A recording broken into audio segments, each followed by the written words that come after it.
It seems like just the other day that America's self-described moral leaders were denouncing us for pointing out the obvious.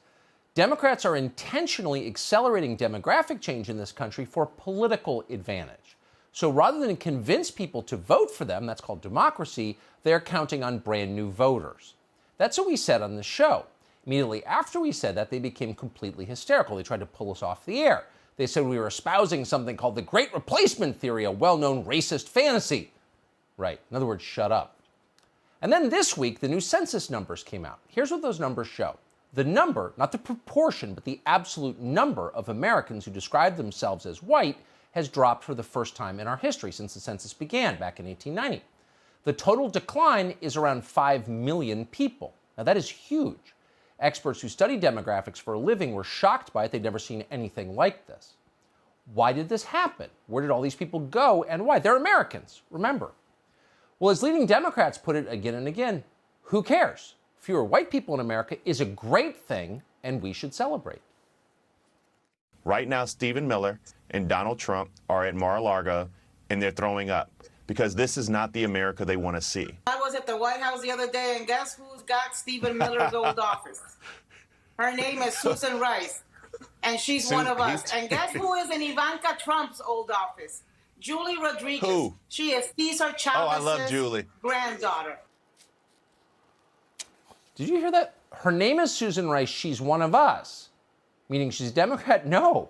It means she's not white. Us is the non-white people cheering the extinction of white people. That was on television. Think about that for a minute. It's hard to think about it, actually, because it's that evil. And if you wanted to encourage permanent racial division, maybe even violence in America, that is exactly how you would talk on television. These people are completely out of control. They are dangerous. And it's not just CNN analysts who are talking this way. By the way, once again, there is no more divisive thing that you could say on television. There's no way you could more quickly and more permanently wreck the country than to encourage people to gloat over the decline of a race. Seriously? Imagine any other race. People talking like that. It's nuts, actually. But again, members of Congress are talking that way, or even fake ones. Here's Eleanor Holmes Norton, who pretends to serve in Congress. Look at where the population is, and that's how we win or have to try to win in the census numbers. Because the population growth has been in the cities and in the suburbs, among minorities, and that's what gives us some leverage.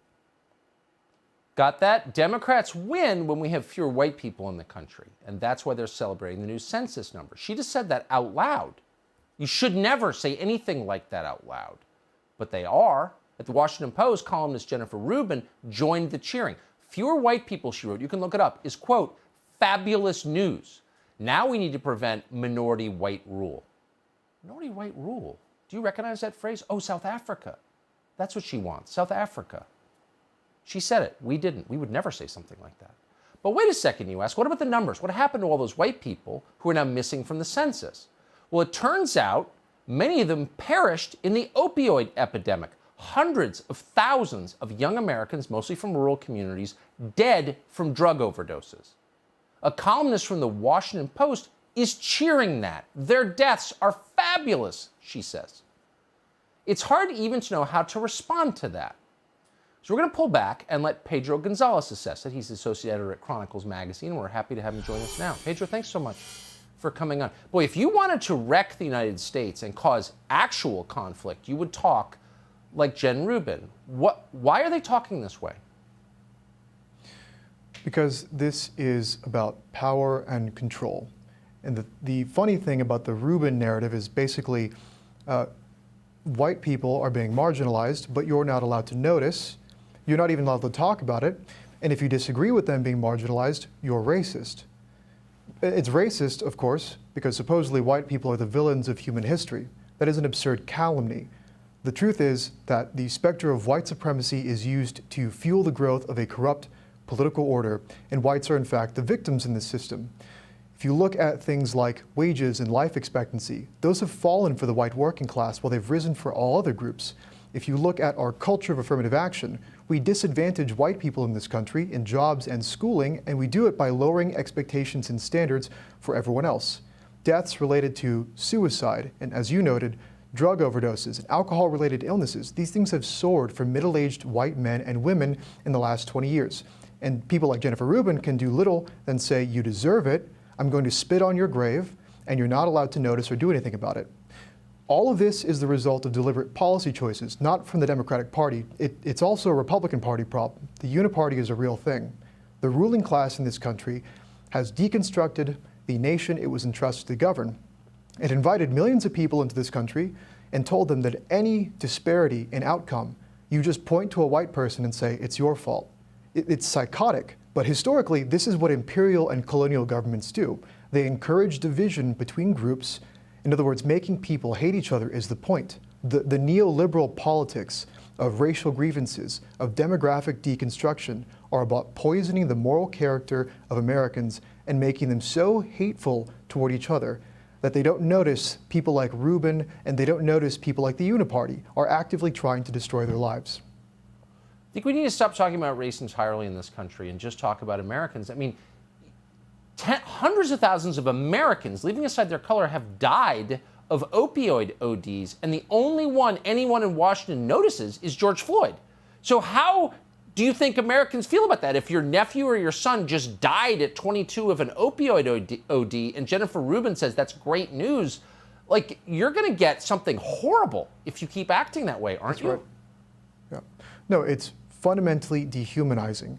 You're completely stripping people of the thing that makes them human and basically just reducing them to points on a board. Fewer white people in this country, like you said, is a good thing.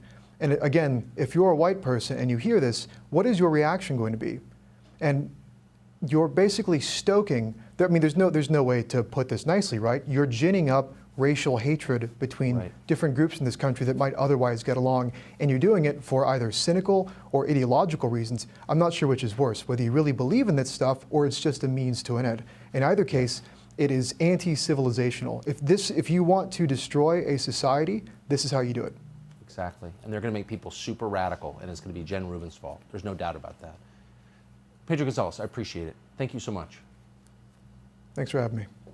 Hey, Sean Hannity here. Hey, click here to subscribe to Fox News YouTube page and catch our hottest interviews and most compelling analysis. You will not get it anywhere else.